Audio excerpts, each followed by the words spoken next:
Daar is vandag net een vers gedeelte wat ek in hier wil voorhou. Only one verse out of John 1. John 1 verse 14. Johannes 1 vers 14. Ek gaan eers die Afrikaanse lees en daarna die Engels. Johannes 1 vers 14. Die woord het mens geword het en onder ons kom woon. Ons het sy heerlikheid gesien, die heerlikheid wat hy is, die enigste seun van die Vader het, vol genade en waarheid. And the word became flesh and dwelt among us, and we saw his glory, glory as of the only begotten from the Father, full of grace and truth. Ek lees vanoggend net tot hier.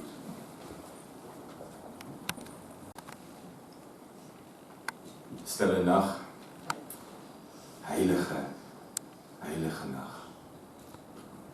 Dis die woorde waarmee ons altyd hierdie besondere toneel beskryf, is dit nie? En ek weet nie van jou nie, as ek hierdie lied sing, is ek gevul met klomp emosies, vreugde, hartseer, heimwee, blydskap, opgewondenheid. En die oomblik as 'n mens hierdie woorde sing, dan kom daar 'n beeld by jou op. Myne is in volle kleur. Daar's 'n groot kontras. Aan die een kant, 'n afgeleefde ou stal. Die enigste plek daardie aand waar daar 'n opening was, 'n gaatjie. En in daardie afgeleefde stal, twee ouers, wat jy kan duidelik sien, hierdie hele roete het 'n impak gelaat. Dankbaarheid, maar ook spanning. En saam met die ouers, herders, met die harde lyne van die son op hulle gesigte en stikkend gebrande ore, met hulle skape, spul het saamgekom het. En dan die kontras in hierdie krib, die toegedraaide koning. En bo die stal, die helder Bethlehemster. 'n wonderlike toneel, 'n stil toneel, 'n mooi toneel, 'n heilige toneel. Silent night, holy night. And this is Christmas. So many people have this unreal, cleaned up, almost perfect picture, serene, unreal, of the manger, the world into which Jesus entered. And the problem with this beautiful, holy manger is that one can always start thinking, man, if Jesus had to enter my world, it would have been different. If Jesus had to sit at my table, if Jesus saw what I have to go through, it would have been different. He wouldn't be so optimistic about my ability to love everything and love everyone. That's why this morning I'm asking you to go to me, go with me, back to the manger, back to the place, back to the world in which Jesus entered into. And we are going to look at the Christmas story, the part of everyone's history, through a different lens. We are going to look at the circumstances he came into, the people surrounding him. Want dit is so. Kyk 'n mens na die stal, na hierdie prentjie. Dan kan jy soms dink, dis wêrelde verwyder van my wêreld. Hierdie toneel, heilig, stil, wonderlik. Reflekteer glad nie dit waarmee ek te doen het nie. En moet ek vandag iemand na my tafel toe neem? Moet ek vir die Here wys hoe lyk dit waar ek leef, saam met wie ek leef en hoe ek leef? Gaan dit dikwels heel iets anders wees. Maar kom ons gaan kyk. Kom ons gaan kyk hoe lyk die wêreld waarin hierdie koning gekom het. Want dit is toe nie stille nag, heilige nag nie. En die eerste 2 mense wat ons tafel toe nooi, die eerste 2 mense in wie se gesigte hy vasgekyk het, was 'n jong maagd en haar verloofde. Maagd se naam was Maria, en op hierdie stadium was sy waarskynlik 14, 15, miskien 16. Want dis hoe oud die meisies was, wat hulle self voorberei het vir die huwelik in daardie tyd. As jy 18 was, was jy ou jong mooi. Dis hoe dit was. En daar is die jong maagd, en ewe skielik, op 'n dag is daar 'n engel wat vir haar sê, ek gaan jou hele lewe verander. Jy is so pas swanger, die krag van die Allerhoogste kom oor jou, hy verwek 'n kind in jou. Ja, jy het nie 'n ring aan jou vinger nie, jy is swanger en jy moet vir die wêreld gaan sê, die seun van God gaan gebore word. Nie maklik nie. Dink wat gaan alles deur hierdie 15-jarige kind sukkel. Daar is verwondering. O ja, ek is tot u beskikking, Here. Kyk wat doen U. Ek is so verwonder. Ek is uitgekies, maar saam met dit spanning. En jy kom agter toe sy met haar verloofde praat. Dis waar die spanning begin. Jy is swanger, Maria. Josef is seer, teleurgestel. Wat? Want hierdie kind kan nie syne wees nie. 'n engel het aan jou verskyn, sê jy? Die krag van die Allerhoogste wek 'n kind in jou. God self laat jou hierdie kind dra. Regtig, Maria. Hoe oud dink jy is hy? Dis die wat hy dan planne maak om in die geheim te los. Want hy kan nie saam met hierdie leuns lewe nie. En hy kan nie saam met hierdie vergesogte storie leef van 'n engel wat by haar gekom het en gesê het, God gaan 'n kind in haar wek nie. Baie spanning vir 'n jong meisie. Maar dan kry hy ook besoek. 'n hemelse besoek. En uiteindelik besef hy waaroor dit gaan. En uiteindelik sê hy vir haar, ek het weer gedink hieroor, Maria, ek wil met jou trou.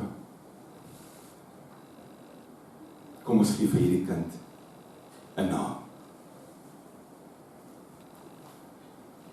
Dink op hierdie oomblik hoe sy moes gevoel het. Hier aanvaar hy die woord van 'n vreemdeling, al is dit 'n engel, dat dit waar is. Maar toe sy hom gesê het, wou hy wegraak, verdwyn, haar net so los. Natuurlijk is daar spanning. En selfs al is hulle nou getroud, en daardie tyd het die mense ook maar die maande afgetel op die vingers. En soos die maande verbygaan en die maagie groei, is daar al meer mense wat agter hulle hande praat, en dan, asof dit nie erg genoeg is nie, kom die opdrag van bo af. Hier kom 'n sensus. Wie roep die sensus uit? Rome. En gewoonlik as daar 'n sensus uitgeroep is, moes jy geweet het. Hier kom moeilikheid. Want as mense getel moes word, het jy geweet die belastings gaan gehef word. Rome wou weet presies hoeveel koppe daar is wat nog meer kan betaal. En op hierdie stadium kom jy agter, hierdie twee mense leef op die broodlyn. Hulle is brandarm. Op 'n stadium toe hulle om tempel te vat om gewy te word, vat hulle net 2 duwe, want dis al wat hulle gehad het, nie 'n lammetjie nie. Nou vat jy jou versvange vroue, julle loop die 111 kilometer in die son Bethlehem toe. Want julle moet getel word, sodat julle meer geld vir die keiser kan gee, wat julle nie het nie. En dan kom julle daar. Julle is moeg, seer, uitgeput, deur die son verbrand. En daar's nêrens slaapplek nie. This wonderful idea when we look at the manger scene. All is bright, all is calm, everything peaceful and quiet. I don't think so.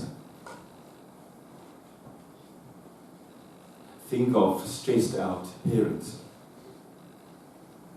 But that's not all. Think of a bloodthirsty king. Because when Herod finds out there's another king coming, he won't have any of that. I'm the only king. And this king must die. En daarom word hulle Egipte toe gestuur, hierdie moe ouers, so die koning nie doodgemaak kan word nie. Terug na 'n plek toe, waar hulle voorouers slawe was, vandaan gekom het en nooit weer wou teruggaan nie. Dis die wêreld waarin Jesus gekom het. And then there are all these funny characters coming to bring some gifts. They were called the Magi. That's where the English word magic comes from. They were magicians. Some people call them wise men, astrologers, people seeking guidance in the stars. They were not Israelites. They didn't worship Israel's God. They were involved in astrology. And astrology was forbidden in Israel. And with these people coming to bring gifts, are the embarrassing people. Those are the shepherds. And shepherds were following what was called a despised trade, a despised occupation. People who were looked down upon. Nobody wanted shepherds around. They were considered untrustworthy. They even couldn't bear witness in a court of law. Now they are here surrounding the king in the stable. Call upon untactful people. An old guy named Simeon. When Mary and Joseph brought the baby to the temple, Simeon says to Mary, "This child is destined to cause the falling and the uprising of many in Israel. And he will be a sign that will be spoken against. And Mary, you, a sword will pierce your soul as well. Have a nice day. Good luck with the kid." Dis die wêreld waarin ek ingekom het. Dis die mense om sy tafel. En daarom die wonderlike, en dit kan ek vanmôre saam met jou bely, en dit kom ons agter uit hierdie een vers in Johannes 1, hy kom toe nie om soos 'n koning ontvang te word, om geskenke te kry, om anders behandel te word nie. Hy kom toe om geskenke te gee. Dis wat wonderlik maak. Die oomblik toe hierdie koning kom, was daar wel goud, wierook en mirre. Maar dit wat hy gebring het, was baie meer. Kom ons lees weer wat daar staan. Die woord het mens geword en onder ons kom woon. En ons het sy heerlikheid gesien, die heerlikheid wat hy het as die enigste seun van God die Vader, vol genade en waarheid. Dis wat hy gebring het. Genade en waarheid. Geskenke wat uit sy karakter uit weerspieël, geskenke wat hy is, geskenke wat hy gebring het om ons lewens te verander, sodat ons ander se lewens ook daardeur kan verander. Wat kan ek vandag vir iemand gee op Kersdag? Ek kan genade gee. Want ek het dit ontvang. En ek het teruggepraat met iemand wat sy ma verloor het. Snaaks, ek het my ma amper 4 jaar terug verloor, maar dit bly maar moeilik. En ek vra vir hom wat die moeilikste ding is wanneer 'n mens jou ma verloor. Sy woorde was, dit my weer laat dink, 'n ma is 'n wese vol genade.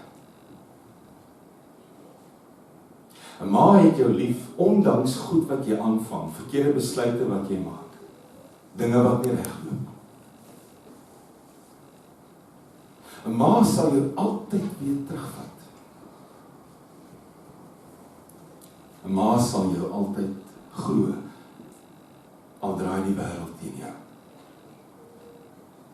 'n Ma sal jou altyd weer nog 'n kans gee.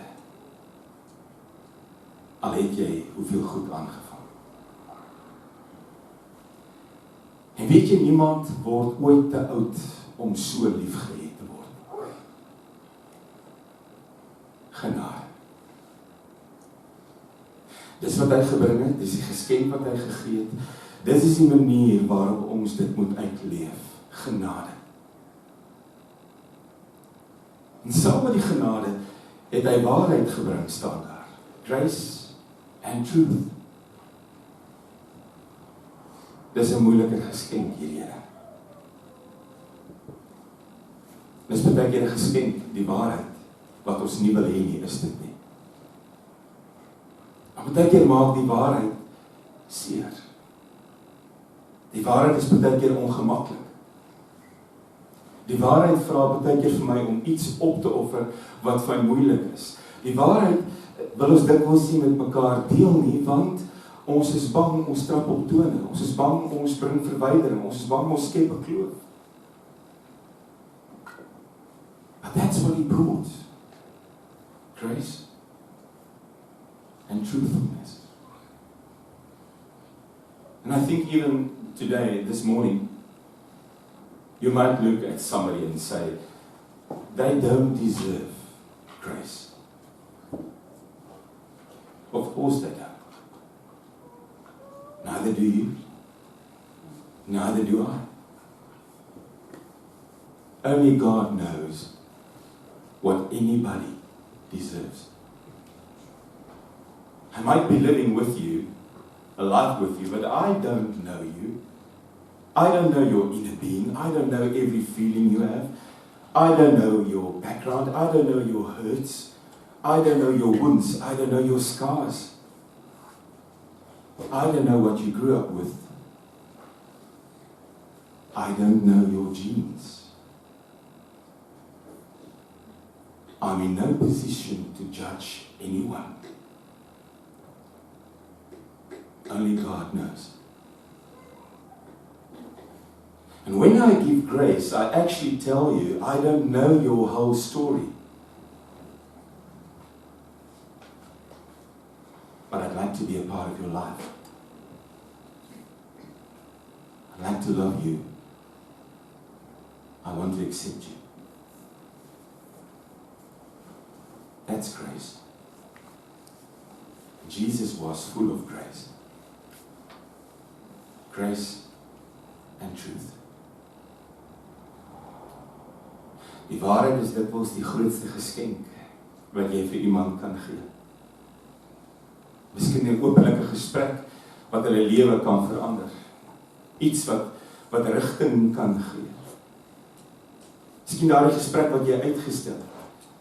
Wat gaan oor 'n gewoonte, oor verslawing, oor moeilikheid, oor 'n probleem. Dis die geskenke wat Jesus gebring het, genade en die waarheid. En hy wil hê ons moet dit gebruik. Ek herken weer, dis moeilike geskenke hierdie. Dit sou miskien duurder gewees het om goud, wierook en mirre te koop, maar dit sou makliker gewees het om dit te gee. Dit was nog nooit maklik om agter die man van Nasaret aan te loop nie. Want ek vra van myself om myself te verloor. Om verslag nie aan myself te dink nie, nie aan my eie regte nie, nie aan wat ek wil hê nie, maar aan wat iemand anders nodig het. Jesus moes dit gedoen het. En Jesus het. And along with grace and truthfulness, the third gift, time. When I give people enough grace to love them, when I give them enough truth so that they can look into a mirror